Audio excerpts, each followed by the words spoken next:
Hello everyone. Today we'll talk about CloudWatch. So what is a CloudWatch in AWS? CloudWatch is basically a monitoring services provided by AWS. Why do we require monitoring?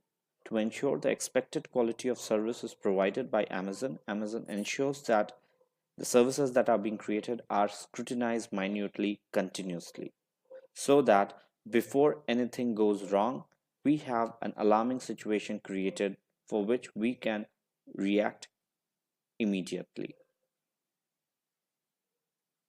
In all the infrastructure, there are a default monitoring enabled or a configured monitoring is enabled.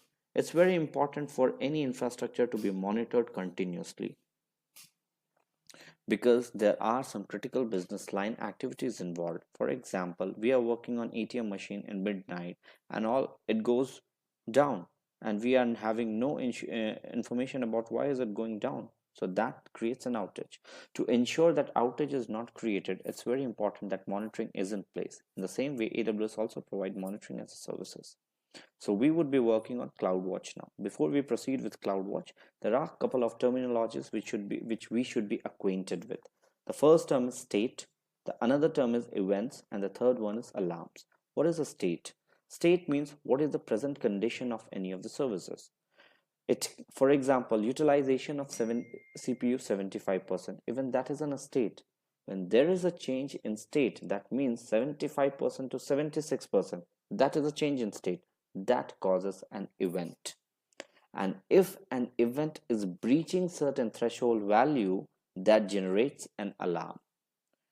In AWS, alarm is defined as alarms. There are three types of alarms. One is insufficient, one is alarm, and third is okay. Okay means everything is within the threshold limit. Insufficient means it might be in threshold limit, but certain metrics are yet not created by CloudWatch. And the third one is alarm. That means nothing is good and we need to reciprocate ASAP. So let's work on that. Understanding some basics of monitoring. So in real time, what happens? There is a monitoring server where the core monitoring software is installed, and there's an agent installed in the infra servers. It can be node 1, node 2, or anything. These infra servers are the server which needs to be monitored, and this is the monitoring server which would be continuously keeping an eyes on them. For that, there is an agent installed over here. The job of agent is to continuously generate report. After generating the report is sent to monitoring server. Once the report is sent to monitoring server, it compares the report with the threshold value defined in the code. If there is something unusual, if the threshold value is crossed, there is an alarm generated and the alarm is sent to the monitoring console.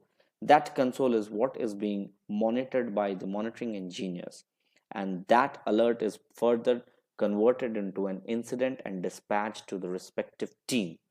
CloudWatch has got something similar architecture, and that is how we would be working on. There are layers of architecture which has been abstracted because Amazon is a fully managed services. So what are we going to do? We are going to create a services instead of creating a servers, and those services would be monitored by CloudWatch. Now, since we do not have a console or a notification, or we do not have an incident creation mechanism, so we would be using simple notification services and simple email services. We would be clubbing simple notification services and simple email services with a CloudWatch and then looking at the output coming in. So the first thing is that we would be enabling a simple notification services. Here we go, simple notification services.